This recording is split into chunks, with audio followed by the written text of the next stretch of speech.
Hello, and welcome to Innovation Lab, your go-to resource for all things biotech startups, brought to you today by the National Cancer Institute's Small Business Innovation Research, or SBIR, Development Center. Our podcast hosts interviews with successful entrepreneurs and provides resources for small businesses looking to take their cutting-edge cancer solutions from lab to market. I'm Monique Pond, a program director and team lead here at NCI SBIR, and today's host. So today I'm joined by NCI SBIR Program Director, Dr. Melissa Lee, who will provide an overview of the contract topics featured in this year's NCI SBIR contract solicitation, one of the primary mechanisms that cancer technology innovators can pursue for funding for their projects. Topics range from therapeutics to digital health tools, so please be sure to listen to them all and find out if your innovation could be eligible for funding through this opportunity. Welcome, Melissa. Thanks for having me. Thanks for your time today. Before we start discussing the topics in this year's solicitation, I'd like to talk a little bit about the funding opportunity itself. Can you share with our listeners today a little bit about how the contract solicitation works? Sure. So I think I'll actually start out by talking about grants, which I'm sure most of the listeners are familiar with. So the Omnibus SBIR STTR grants are investigator initiated. So this is where the small business brings their idea to the NIH, and there's 3 grant deadlines per year. For the contract solicitation, it's different from grants in that the topics are released once a year, so there's only one application cycle per year. It's SBIR only. And NCI has already identified the specific topics that we want to fund. So these topics are published with defined requirements and specific deliverables. And then the small business will come to us with their proposal of how they'll accomplish this.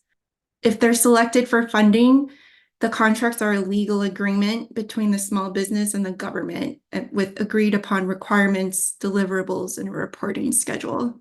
So how does NCI develop the topics each year, and how are new topics selected?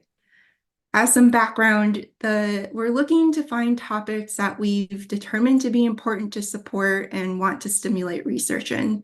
So these topics could be new up-and-coming areas of research or areas that we have found to be underrepresented in our funding portfolio.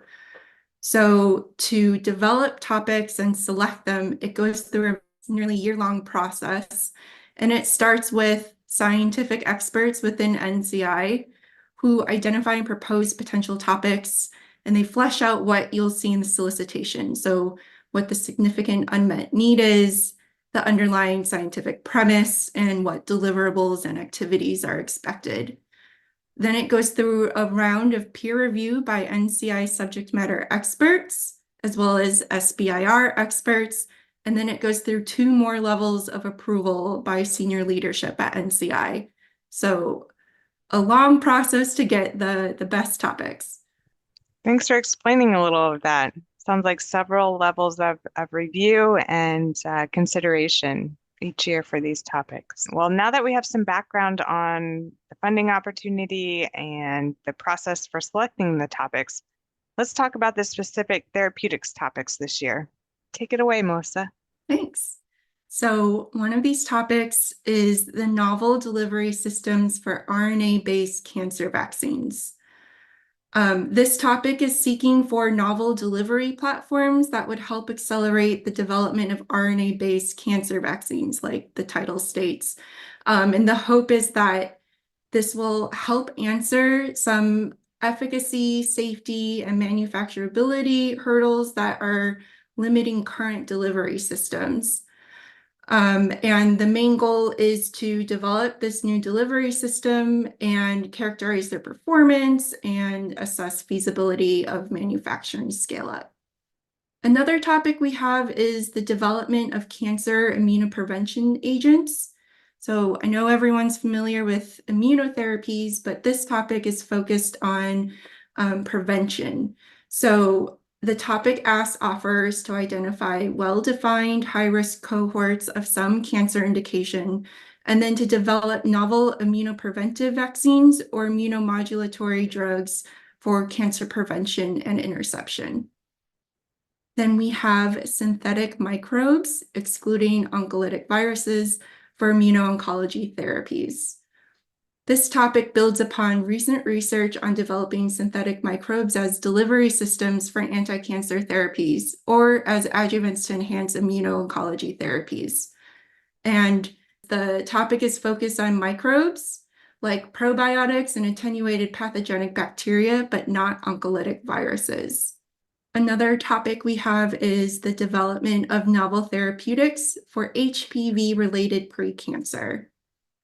This topic is in response to the fact that there's a lack of approved non-surgical approaches for treating HPV-related precancers. So the goal of this topic is to develop therapeutics that would treat chronic HPV infections and or cause regression of precancers. Yes, thanks, Melissa. I just wanted to highlight that there's a lot of important work going on right now in the area of HPV-related cancers, and a lot of work for screening and prophylactic HPV vaccine approaches. And hopefully this topic will help stimulate some entrepreneurs in a related but separate area, and help develop new treatments for this patient population that can be used in strategies in conjunction with screening as well as the vaccine approaches. Another topic we have is precision nutrition interventions to reduce cancer-related symptoms.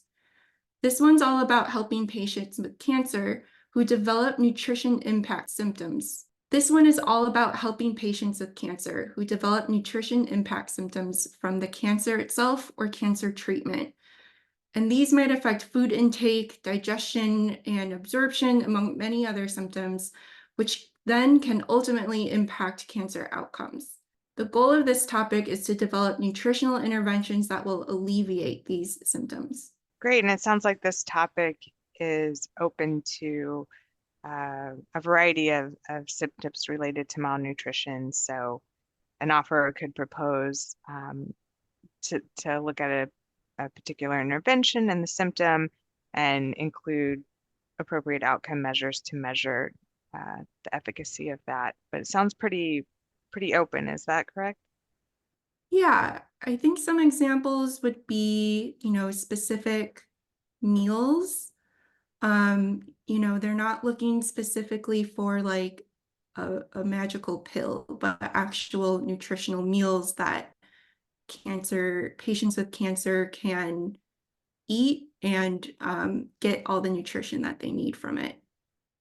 Another topic we have is drug-loaded carrier particles for improved oral delivery for colon cancer prevention. So patients with inflammatory bowel diseases are at higher risk of developing colorectal cancer, and prevention is really key in this population. So the purpose of this contract topic is to support the development of carrier particles for oral drug delivery in colon cancer prevention. And the goal is that the carrier particles could potentially enhance efficacy and or reduce toxicities of the drugs. Next, we have antibody drug conjugates as radiopharmaceutical theranostics for cancer. So antibody drug conjugates, super hot area right now as therapies. The goal of this topic is actually to improve upon these ADCs by labeling them with radionuclides that would enable them to be a theranostic. So both an imaging diagnostic along with further therapeutic capabilities. Awesome. So it sounds like along with the diagnostic portion, they would still retain the chemical therapeutic of the traditional ADC, but then also add the other mechanism of action there of the radionuclide for therapy as well. So Exactly. almost a three-pronged approach for an ADC. Yeah, right. Well, thank you for joining us today, Melissa. Thanks for having me. Sure. So in this episode, we covered all of the therapeutics related topics. But in our next episode, we will continue exploring the other FY 2025 NCI SBIR contract solicitation topics in a non-therapeutics focused segment. You can also learn more about this funding opportunity by periodically checking the current solicitation on our website, as well as attending associated webinars. Thanks, everyone. This was Monique Pond from NCI SBIR. Please join us again for the next installment of NCI SBIR Innovation Lab and subscribe today wherever you listen. If you have questions about cancer or comments about this podcast, you can email us at nciinfo@nih.gov or call us at 800-422-6237. And please be sure to mention Innovation Lab in your query. We are a production of the U.S. Department of Health and Human Services, National Institutes of Health, National Cancer Institute. Thanks for listening, everyone.